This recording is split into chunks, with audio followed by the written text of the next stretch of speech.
Good morning, students. Today we are going to start our asexual reproduction. Before starting the topic, let us recall the previous class topics.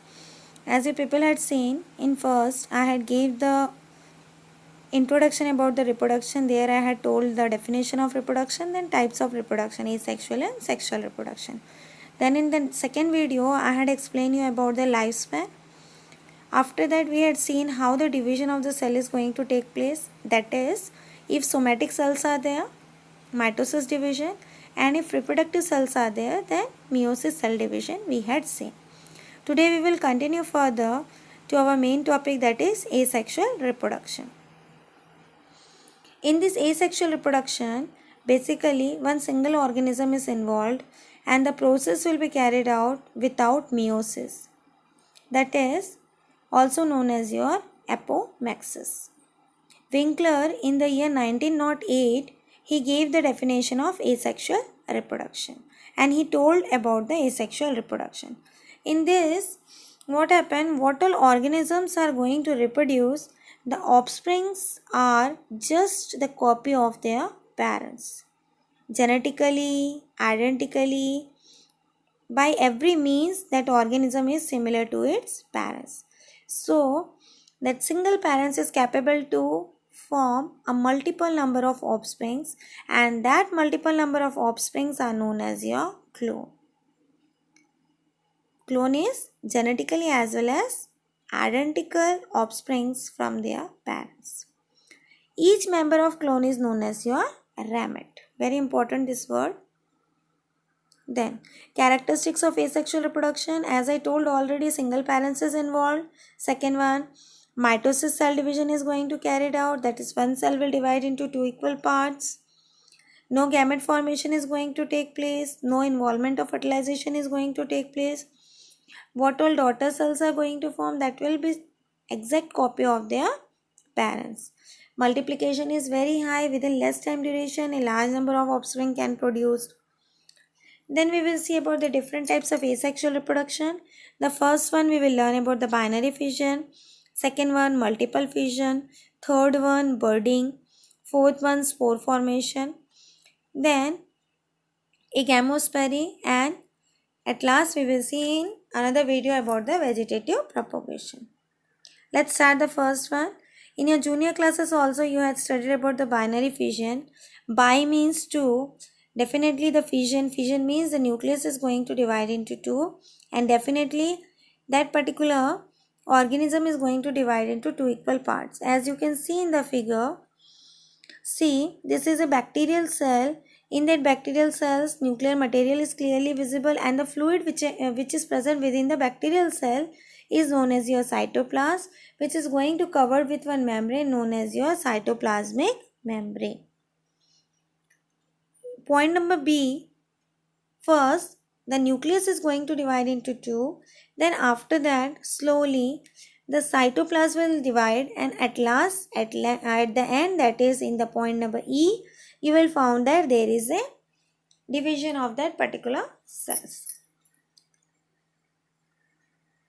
Another example here, as you can see, the binary fission which is going to take place in that particular amoeba only. Here mature amoeba is there, that is going to expand itself. After that, what happens? The nucleus will split into two, then cytoplasm is going to split into two. Next we will see about the diagram, that is comparative study between binary fission and multiple fission. What is the basic difference between binary fission and multiple fission? See children, multiple fission and binary fission, one comparative diagram I had shown you here.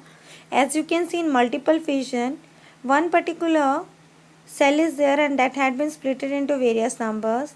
But when we talk about the binary fission, only the parent cell is going to divide into two equal parts. So that is the basic difference between the multiple fission and binary fission. As already we had seen the diagram of binary fission in bacteria as well as in protozoa.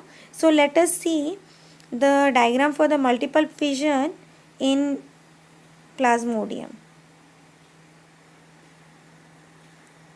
See children, this is a picture of your multiple fission in Plasmodium.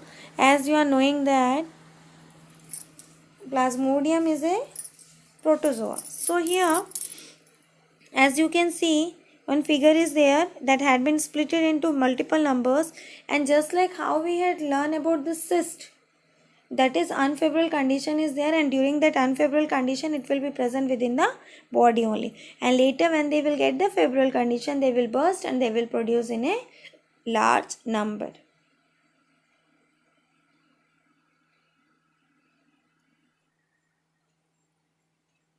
Okay children, next see binary fission is of three types. On the basis of the division, it is irregular binary fission, that is the shape and size may vary. Transfer binary fission, just like how your mother is cutting the lady's finger into circular manner, that is the transverse cutting. Then in the same manner, third one is your longitudinal binary fission, that is lengthwise cutting of that particular organism, the division of that particular organism. So three types of binary fissions are there. Then, by the process of your fragmentation, this type of asexual reproduction is generally carried out in your Spirogyra, algae, hydra. Okay, Spirogyra is a type of algae only. So here, what will happen children, just like suppose 1 meter thread is there, we are going on cutting into various numbers, and each thread is capable to regenerate the complete body. So that phenomena is only known as your fragmentation. So each and every part of that organism is capable to regenerate that complete organism. Next important one is your asexual reproduction by budding. You have seen at your home, when a new plant, we used to plant certain plants. Suppose I had planted one rose plant. As the rose plant will going to grow in that soil, it will start showing the branching, and new buds are going to form in near the shoot system of that particular rose. Likewise, this particular thing is present in your yeast, that is the budding in the yeast. So this is your parent cells. Here small buds are going to form, and that bud is going to form a lateral outgrowth. Outgrowth means one external outgrowth will be there, that is known as your lateral outgrowth. As that bud will little bit mature, after that it will be detached out from the parent's body, and it is capable to form the complete organism. Another example of budding is your yeast. Then another example is your hydra. So many examples are there. As you can see, the budding in hydra, same process will be carried out. One lateral outgrowth will be there, bulb like projection will be there. After that it will form that lateral outgrowth, division will be there, then that will be splitted out from that particular parent's body. Last topic is your gemmule formation. This type of gemmule formation is going to take place in your aquatic organism, that is freshwater organisms such as your sponge. You have seen in your junior classes and in class 11th also I had told you on biodiversity, when we talk about the porifera phylum, there we had seen so many pores are present in this particular members of the porifera. So here each pores are capable to regenerate that complete organism, that is only gemmule formation.